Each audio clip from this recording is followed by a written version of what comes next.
E aí pessoal, aqui é o Elias, professor de História de vocês. Essa é uma aula para o nono ano, né? Hoje a gente vai discutir sobre o mundo após a Primeira Guerra Mundial, né? E especificamente sobre os Estados Unidos, né? E a crise, né? A crise da Bolsa de Nova York de 1929, né? O período aí após a guerra, o período chamado de Entre Guerras, né? Porque fica entre a Primeira Guerra Mundial e a Segunda Guerra Mundial, então a década de 20 aí.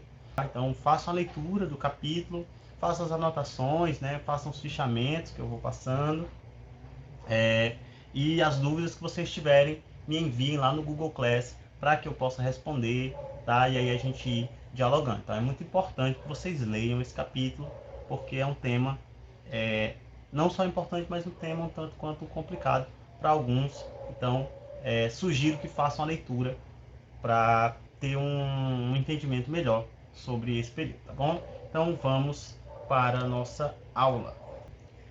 Olha aí. Então, pessoal, crise da Bolsa de 1929, né, uma das maiores crises do capitalismo no século XX, na verdade a maior crise do capitalismo no século XX, e, né, de certa forma, um evento fundamental para tudo o que ocorreria depois, né? Então, o crescimento dos regimes totalitários, nazifascismo na Europa, a própria guerra, né, enfim, as consequências disso tudo estão de alguma forma ligadas a esse processo da crise de 29, né, porque como a gente está falando do século XX, a gente está falando de uma economia que cada vez mais se globalizava, né, que se tornava interdependente. É uma crise que, apesar de ter o seu centro nos Estados Unidos, vai afetar, né, diretamente, né, não só indiretamente, mas diretamente, é, outros países do mundo que estavam ali na dependência, né, dos Estados Unidos, né? Então, desde países da América Latina, como também na Europa, né? E isso vai trazer consequências graves, né, para o mundo. A gente já pode até pensar, por exemplo, no Brasil também, que sente as consequências dessa crise na década de 30, lá com a chegada do Vargas. Tá? Então vamos lá entender o que foi essa crise, né? Qual é o contexto em que essa crise econômica ela se dá. Vamos aqui. Olha só. Então o que a gente tem? Os Estados Unidos ele estava em um processo de expansão econômica, né, que na verdade já vinha se efetivando desde o final do século XIX, vinha crescendo em uma certa medida, mas que vai se acelerar bastante, principalmente durante a Primeira Guerra e também no imediato após a guerra, tá? Mas já se demonstrava um crescimento razoável, né? Os Estados Unidos vinha se industrializando já desde a segunda metade do século XIX, e esse crescimento industrial dos Estados Unidos foi alavancado pela guerra, pela Primeira Guerra Mundial e também após ela, né? Na Primeira Guerra, os Estados Unidos ele praticamente se tornou o principal credor do mundo, né? Financiador, tendo em vista que os países que estavam diretamente envolvidos na guerra. Lembra que os Estados Unidos eles só entraram na guerra em 1917. A guerra começa em 1914, então durante todo aquele período, os Estados Unidos esteve financiando, né, não apenas a Entente, mas também a Tríplice Aliança, né, financiou, vendia, comprava, e isso fez com que os Estados Unidos se tornasse um aliado econômico muito importante, né? Os países precisaram vender suas, enfim, suas ações de empresas nos Estados Unidos, precisaram contrair empréstimos, né, para comprar equipamento, para comprar munição, para fabricação de equipamento de guerra, enfim. Então os Estados Unidos durante boa parte do período esteve financiando, né, essa guerra. Também os Estados Unidos não teve conflitos no seu território, o que garante também uma certa estabilidade, não só durante a guerra, mas após a guerra, diferente, por exemplo, das nações europeias, que vão ter parte da sua, enfim, né, da sua existência física destruída, né? Então, assim, após a guerra, os Estados Unidos já entra no final da guerra, em 1917, a guerra termina em 18, os Estados Unidos saem da guerra com poucas perdas, sem destruição material das suas cidades, dos seus estados, e com grande parte das nações europeias devendo aos Estados Unidos e algumas delas contraindo mais empréstimos para a sua reconstrução. Ou seja, a gente sai do final da Primeira Guerra Mundial como a economia central ali, né, do capitalismo, que se tornava imprescindível para a recuperação econômica, para a reconstrução, né, material dessas nações que passam a importar materiais, a contrair empréstimos para essas reconstruções, e tudo isso vai fazendo com que os Estados Unidos se tornasse uma economia com um crescimento bastante acelerado entre o final ali da Primeira Guerra Mundial. E isso vai fazendo com que a produção estadunidense também aumentasse. Por quê? Porque agora os Estados Unidos precisava de uma margem de exportação bastante ampla, tendo em vista que sua indústria e tal, ela não mais abasteceria apenas os Estados Unidos, mas passaria a abastecer em grande proporção os estados europeus.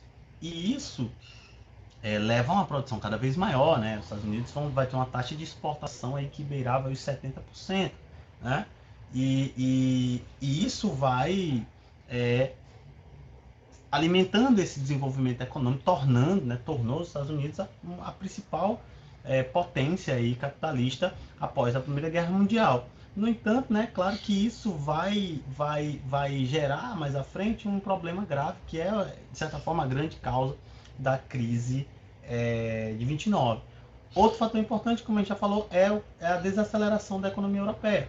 Ora, após a guerra, as nações europeias estavam literalmente destruídas no sentido material, né? Quer dizer, tiveram suas cidades destruídas, né? Já viu uma foto aqui sobre esse período, e também destruídas no seu sentido econômico, uma queda muito intensa da produção agrícola, né? O desemprego crescente, a inflação cada vez mais efetiva, né? Aumentando cada vez mais, as moedas passam a se desvalorizar bastante na Europa. Isso, pessoal, vale tanto para os países vencedores, no caso a Inglaterra, a França, mas também vale, talvez com mais ênfase, para as nações derrotadas, no caso a Alemanha, né, que recebe aí a punição máxima da guerra, né, recebe a culpa da guerra e passa a dever, né, as chamadas restituições de guerra. A Alemanha, por meio do Tratado de Versalhes de 1919, ficava ali devendo, né, às nações vitoriosas uma quantia de 33 bilhões de dólares, o que dava mais de 100 bilhões de marcos, né? Então, assim, mas aos poucos essas moedas elas passam a se desvalorizar, porque essas nações passam a ter que imprimir moeda, o consumo cai bastante em decorrência do desemprego, né, que era grande. Então tudo isso faz com que os Estados Unidos, né, conseguisse um espaço crucial nesse processo de recuperação econômica após a Primeira Guerra Mundial, né? Então os Estados Unidos era, sem dúvida,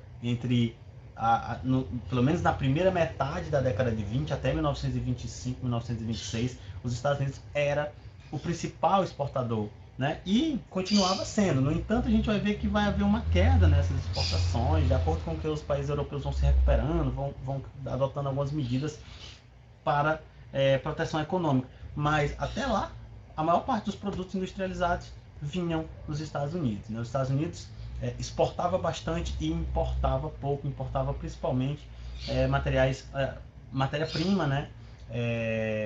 E isso fez com que os Estados Unidos crescesse muito, né, nesse momento, enriquecesse bastante. Aqui, ó, uma imagem, né, de algumas regiões aí da Europa destruídas pela guerra. Então dá para ter uma noção de que a guerra ela causou destruições materiais muito grandes, que precisavam ser reconstruídas e tal, reformadas. E além da destruição econômica, né, você tem a queda, ou além da destruição material, você tem uma queda econômica muito grande, né? Os campos foram perdidos, então a redução da produção agrícola, né, representava fome, muitas fábricas foram destruídas, o que leva ao desemprego de centenas, milhares de trabalhadores, e por aí vai.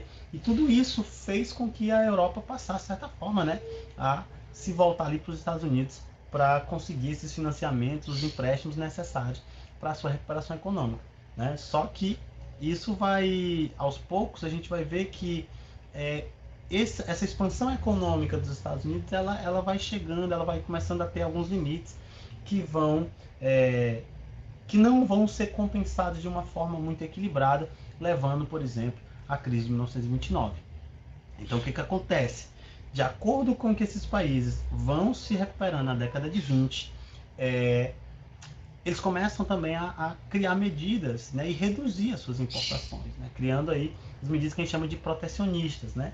Ou seja, a ideia era, esses países eles já começavam a demonstrar sinais de recuperação, né, estavam devendo bastante, e aí para proteger suas economias do colapso, né, para garantir alguma estabilidade econômica e principalmente nesse momento pós-guerra, que era um momento instável, haviam muitas revoluções ocorrendo, né? Havia uma flutuação econômica muito drástica e isso assustava, de certa forma, esses países. Eles vão adotando uma série de medidas restritivas, né, de importação, vão reduzir os empréstimos, vão reduzir os produtos, de forma que garantissem, né, uma certa independência em relação a essa economia, principalmente estadunidense, dentro de um cenário que era de incerteza, né, que era de incerteza após a Primeira Guerra Mundial.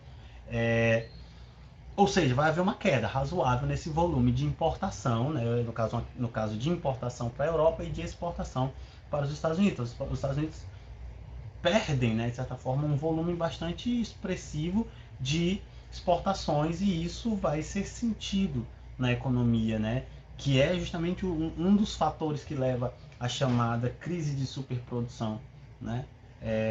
E isso vai ser somado essa queda de importação, ou de importação e exportação, no caso, né, exportação dos Estados Unidos, e os baixos salários dos trabalhadores urbanos, né, nos Estados Unidos, baixos salários, a desvalorização de alguns produtos, certo?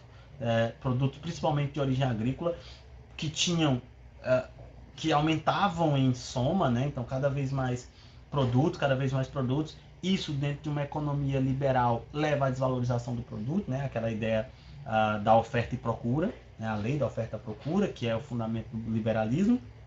Ou seja, quanto mais produto, menor a procura, consequentemente o preço ele tende a cair. Então você tinha a redução bastante drástica nas exportações estadunidenses, você tem salários muito baixos que reduziam bastante o potencial de consumo de uma grande parte da população trabalhadora, e também tinha uma queda acentuada no preço dos produtos agrícolas em decorrência de uma produção acelerada e, vamos dizer assim, um consumo reduzido. Isso gera a chamada superprodução, né, que é um problema grave, né, dentro da lógica capitalista, né, que é justamente o que? O que é uma superprodução? É quando você tem uma produção muito maior do que o consumo. E isso gera, claro, é evidente, uma desvalorização daquele produto, levando inclusive ao prejuízo, né, tendo em vista que mesmo a venda daquele produto não é mais capaz de sobrepor o, o preço, né, pela sua produção. Então, quer dizer, essa crise de superprodução ela vai se agravar, né, e vai ganhar um âmbito novo que é o âmbito da especulação. E aí, quando a gente pensa numa crise de superprodução agravada com uma crise, no caso de especulação, aí, que é a crise da Bolsa, isso gera literalmente um caos econômico, né, nos Estados Unidos, que afeta de maneira geral o mundo e causa o que ficou conhecido como a Grande Depressão, né? Um momento de abismo econômico grave, né? De desilusões para com o futuro e, de certa forma, de contraste, né? Porque esse crescimento econômico e essa crise, eles vão contrastar com a estabilidade, por exemplo, no caso da União Soviética, né? Que naquele momento se encontrava em crescimento razoavelmente acelerado, né? Pela economia planificada imposta lá pelo Stalin. Então, quer dizer, aqui nós temos um fator muito importante, né, no século XX, que vai contrapor muitas noções aí em relação à economia pós-guerra.